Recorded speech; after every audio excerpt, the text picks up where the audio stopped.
자, 요한계시록 우리 이제 강의 5번째 시간이고요.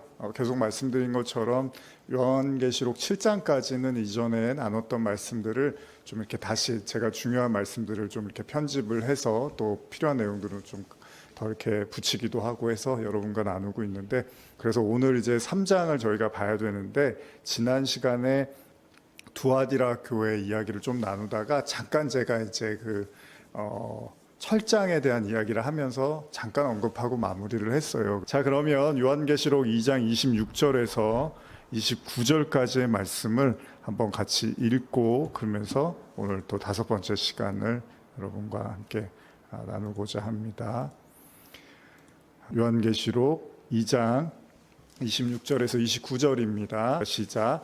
이기는 자와 끝까지 내 일을 지키는 그에게 만국을 다스리는 권세를 주리니 그가 철장을 가지고 그들을 다스려 질그릇 깨트리는 것과 같이 하리라.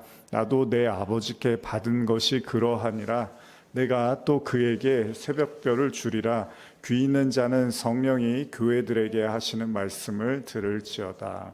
자, 잘 읽으셨고, 사실 여러분들의 계시록 본문을 읽으시면은 여러 번 읽어도 사실 참 이렇게 이게 무슨 얘기인가 싶은 그런 내용들이 있단 말이죠. 그래서 그럴 때는 뭐 다른 버전의 성경들을 또 읽으시는 것도 도움이 될 것 같아요. 그래서 제가 지금 읽으신 내용의 26절과 27절을 현대화 성경으로 한 번 더 읽어드리겠습니다.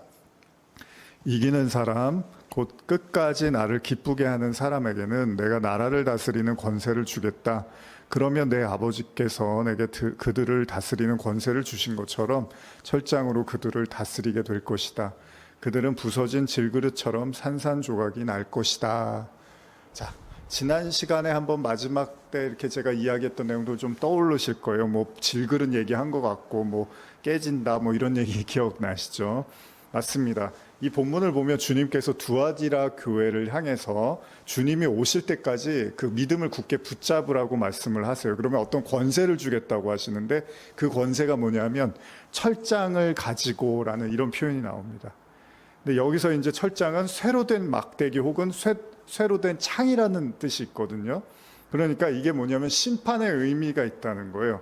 그래서 지금 제가 현대어 성경 읽어드린 것처럼 그리스도께서 쇠지팡이 혹은 막대기로 질그릇을 깨트림을 통해서 사람들을 심판하실 거라고 이제 말씀을 하고 계시는데, 이게 이제 또 우리는 아니고 저 밖에 있는 사람 이제 이렇게 생각하시면 안 됩니다.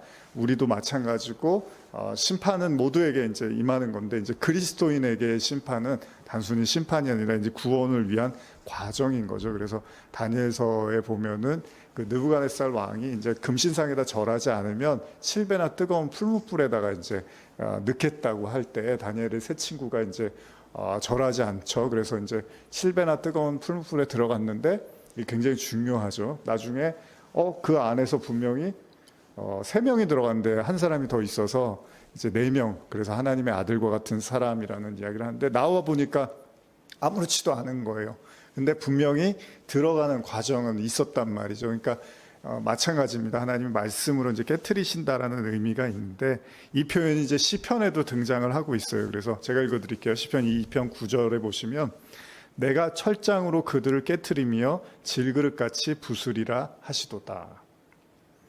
철장으로 그들을 깨트린다. 철장하면 우리는 이제 철로 된 철장 이런 생각하는데 그냥 이렇게 막대기로 깬다고 생각하시면 되는 거예요. 사실 예배는 뭐 이게 사람들한테는 기분 좋은 얘기처럼 안 들릴 수도 있지만 이렇게 깨지는 게 맞습니다. 계속 깨지는 거예요.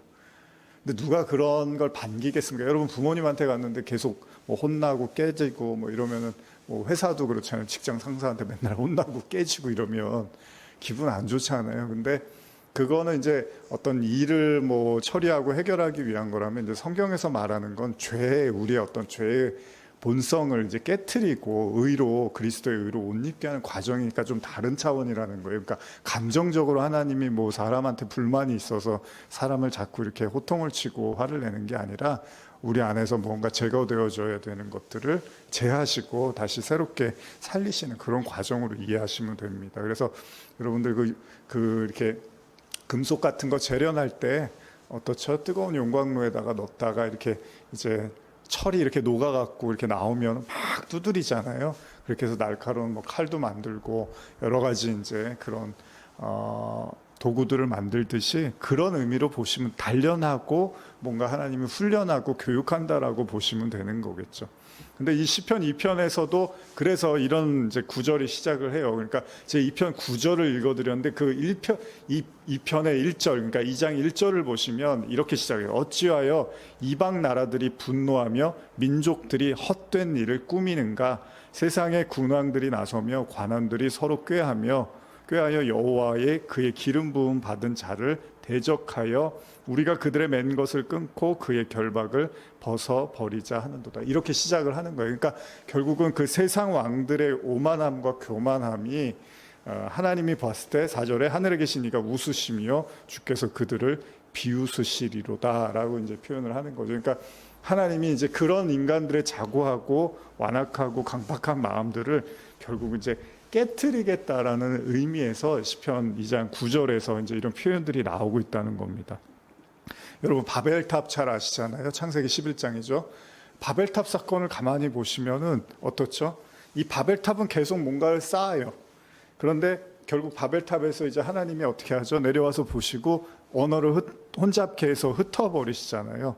그러니까 세상의 왕들이 계속 이렇게 뭔가를 쌓는데 이건 이제 세상 왕만 얘기하는 건 아닙니다.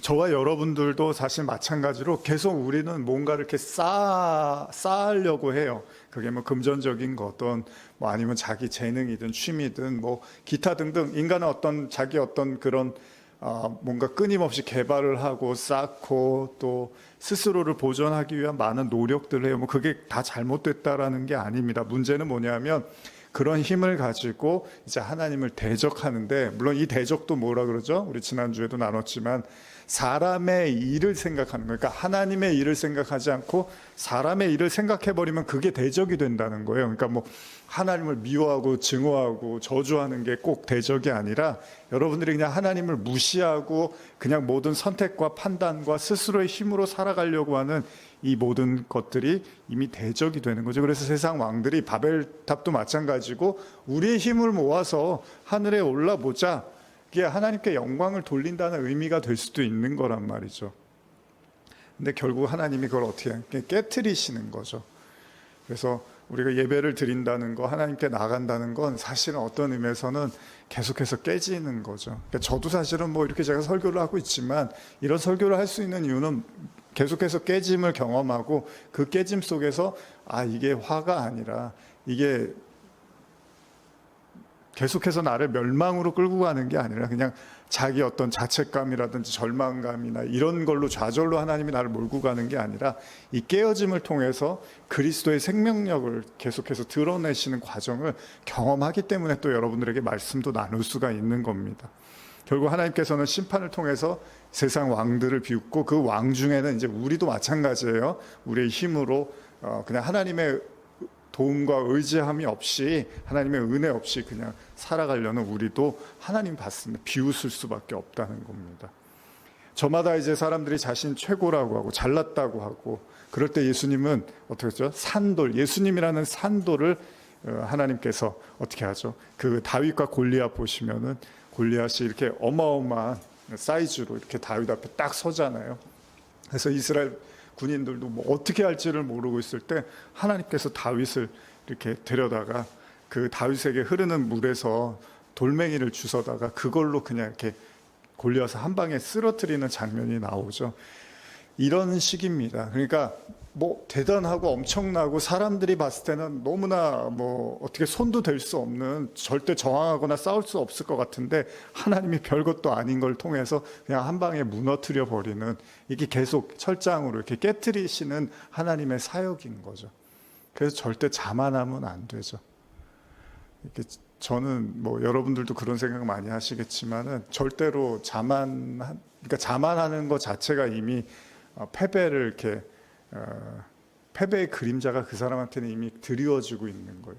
스스로 자만하고 있고 스스로 완벽하다, 스스로 잘났다라고 생각하는 사람은 이미 그 패배의 그림자를 안고 있는 겁니다. 하나님이 그냥 놔두지 않습니다.